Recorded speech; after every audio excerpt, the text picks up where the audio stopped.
Hello students, I Zainab Tenwala, lecturer of Organization of Commerce and Management from Arihant College of Arts, Commerce and Science, Camp Pune, is going to cover the topic of directing, which is the fourth function of management from chapter number 2 of 12th Commerce HSC Board textbook.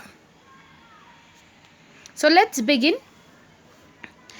Today we are going to start the chapter for directing. This is the fourth function of management. We have already discussed so far, starting with planning, organizing, staffing, and now comes directing. Now, after you have planned and formulated your plan, the organizational structure has been developed, appropriate people you have recruited and selected to perform the designated task. Okay, with the function of planning, you have planned, with organizing, you have organized the structure of your firm, with staffing you have recruited appropriate people on their particular positions. So now all of this was just a thinking function, but with directing comes the main execution of all these three steps of management, that is planning, organizing and staffing. No matter how well you have formulated your plans, no matter how good the organizational structure has been planned, no matter how highly qualified persons you have recruited, but till the time the function of directing is not performed well, the first three functions of management, that is planning, organizing and staffing, will all go in vain. That is, it won't be successful. So, what exactly is directing is? Directing is telling people what to do and seeing that they do it to the best of their ability. So, in short, we can say that directing puts life into all the three functions of management, that is planning, organizing and staffing. So, now let's see what is the definition of directing. So, the first definition of directing is given by Theo Heyman. Direction consists of the process and techniques utilizing in issuing instructions and making certain operations which are carried out as planned. And now the second definition, which is given by Ernest Dale. Directing is what has to be done and in what manner through dictating the procedure and policies for accomplishing the performance standards. Okay, this was the definition. Now we'll see what is the actual meaning of direction.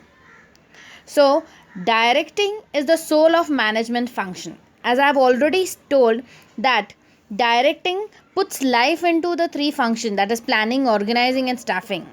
So, that's why it is called as the soul of management. Without directing, all three functions are in vain. You cannot success in your achieving the organizational goal without directing.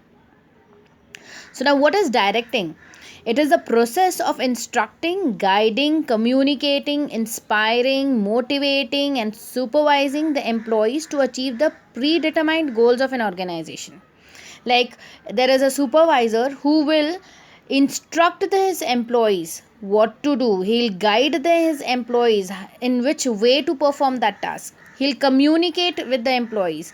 Like he'll tell the employees. Communication means talking with the employees, inspiring them, motivating them, like telling them कि you do this kind of work, you will get this kind of payment, you do this kind of work, you will get increment, whatever it is. And supervising, and he has to be present at the time when the employees are performing this kind of job. Okay, so that when he does all these kinds of things, when all this process is involved, then only they can achieve the organizational goal. Now next is direction is a continuous process initiated at the top level and flows to the lower level through organizational hierarchy. So as you have noticed, direction, the top level management plans, organizes, does the staffing. So in the same way they give the directions. So the top level management gives the direction to the middle level management. The middle level management then directs it to the lower level management. It goes in a chain. They have to follow the scalar chain. Okay, so it goes in a hierarchy form, top to bottom.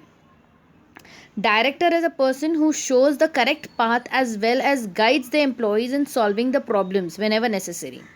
So a director or a supervisor or a manager, he has to guide, he has to instruct his employee in a proper path, in a proper way. He does not have to mislead his employees, because if he misleads his employees, the blame will come to him, because he has got the authority and responsibility. So when he has got the authority to instruct, to guide his employees, so whatever instructions, if they go wrong, he'll be responsible for it.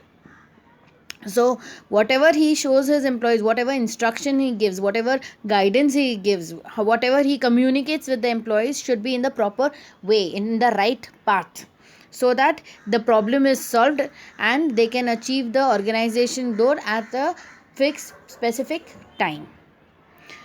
So the next is, few philosophers called direction as life spark of an enterprise. As I've already told, that direction puts life into the three functions of management, that is planning, organizing and staffing. In the similar way, the philosophers have already said that life spark of an enterprise, direction is the life spark, it is the soul, it is the heart, it is the life for an organization to achieve its goal. So directing is basically giving instructions to people in this in sense how to do the job, or how the job has to be done. So now how the job is to be done, there are different elements. Okay, there are different elements in which they are the directing takes place. Now there are basically four primary elements of directing, such as communication, supervision, motivation and leadership. Now with the help of these four elements, or if you can say the combination of these four elements, the supervisor performs the function of directing. Okay, so now let's see which are the four elements of directing. The first one is communication. Everybody knows that what is communication. Like, communication, it refers to an art of transferring facts, ideas, feeling, etc. from one person to another and making him understand them. A manager has to continuously tell his subordinates about what to do, how to do, and when to do various things. Also, it is very essential to know their reaction. To do all this, it becomes essential to develop effective communication facilities. Communication, by developing mutual understanding, inculcates a sense of cooperation which builds an environment of coordination in the organization. So, as everyone knows, communication can be in different ways. It can be through written, it can be oral, it can be non-verbal also, in sign language. But it is the way in which one person puts his ideas, puts his thought in front of the other person. Like if you write a letter to your friend, you put your thought, you put your ideas, whatever you're feeling towards your friend, you write it in that paper. Okay, in the same way, you email your friends, or you email a letter for a job. So that means you are telling that person what are your feelings, what are your ideas, you're putting it down, you are transferring that to from one person to another. Okay, in a class also, and if you see in a class, your teacher communicates with the students. So whatever teacher, the content she knows, the teacher has the content knowledge, whatever knowledge she has about the subject, she will communicate to it, that what she will transfer her ideas, she will transfer her feelings to the students. Okay, so next is supervision. Supervision, as you all know, to supervise means to oversee the actions of a particular individual and make sure that his actions are directed towards the achievement of a specified objective. It may include giving instruction as to how the work is to be done, at the same time guiding the employees in the right manner so that the objective or whatever the organization goal is achieved in a specific time. Like if you take a case in of your college, okay, the teacher gives you an assignment. She tells you to write 5 questions or 10 questions, MCQ questions. She gives you the instructions that these are the 10 MCQs questions. It is of 10 marks. You have to write only one sentence for each. For that, you will take only 15 minutes or 30 minutes, whatever it is. These are the instructions she'll give you. Then she'll give you the guidelines. Okay, like you have to write on a sheet of paper, you have to write your name, you have to write your roll number. Okay, so in this way, and while you are writing that assignment, she'll go move around and she will supervise whether whatever is being work is being allotted to the students, are they completing properly, are they able to write the answers, are they able to complete the answers and given time. Okay, this is called as supervision. That means you are seeing what action the student is or the employee is performing in front of you. Okay, communication, the person may or may not be in front of you, but in supervision, while you are supervising someone, the person has to be in front of you. There has to be face to face activity going on. Okay, so I'll just go through the explanation. Whatever is written, it refers to monitor the progress of routine work of one's subordinates and guide them properly. Supervision is an important element of directing function of a management. Supervision has an important feature that face-to-face contact between the supervisor and a subordinate is a must. Like when during an exam, the teacher comes to supervise you. That means she and the student are face-to-face. Okay. So the now next element is motivation. Everybody knows what is motivation, right?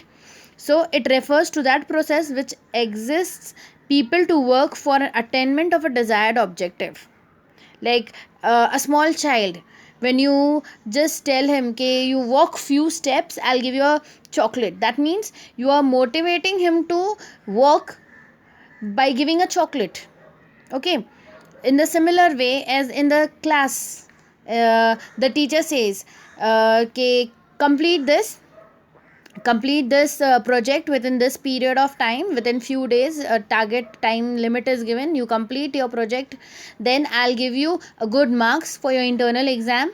Okay, in this way you motivate, प्रोत्साहित करना जैसे बोलते हैं, बढ़ावा देना. Okay, so you motivate the student in that way. In the similar way, in an organization also, the supervisor has to motivate his employees. Okay, see, this is the target, which you have to achieve in this month. When you achieve this target, you will get some extra bonus, or else it will add a plus point to your promotion, or else you will get a few coupons extra which will help you to get your groceries or a movie tickets, anything it can be. So it can be a small thing also which helps, energizes the employee to give his best to do that work, and so that in that way, when anybody motivates you, the work gets completed in time, with a good quality work gets completed. Okay, so now what is the definition, what is the explanation given is, it refers to that process which excites people to work for attainment of desired objective. Among the various factors of production, it is the only human factor which is dynamic and provides mobility to other physical resources. Like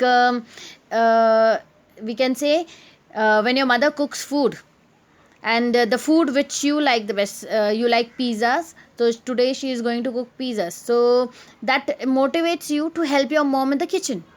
Okay, or else if she tells, oh, I am making pizza, so just go and buy some vegetables or cheese for me, so you'll be happy. This, like, the idea of getting pizza for your dinner motivates you to get the vegetables for her. Okay, now next is leadership. The last element is leadership. So what is exactly leadership? Y'all, everybody knows there has to be a leader to motivate you, to instruct you, to guide you. In your class, in your group, you have a person who always is a leader, takes the lead, comes in front. Like in a dance group, there is always a leader who shows you dance steps to do. Okay, he becomes a representative of the entire team.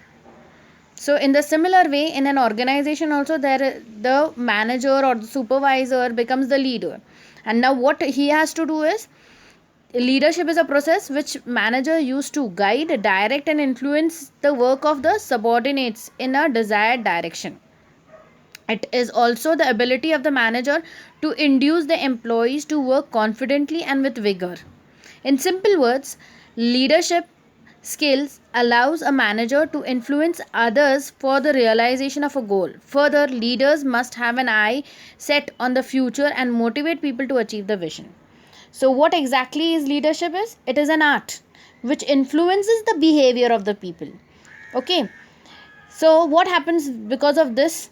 So that they will strive willingly, the employees or the other your friends, other students in the group, in your team, will willingly and enthusiastically work towards the achievement of the goal.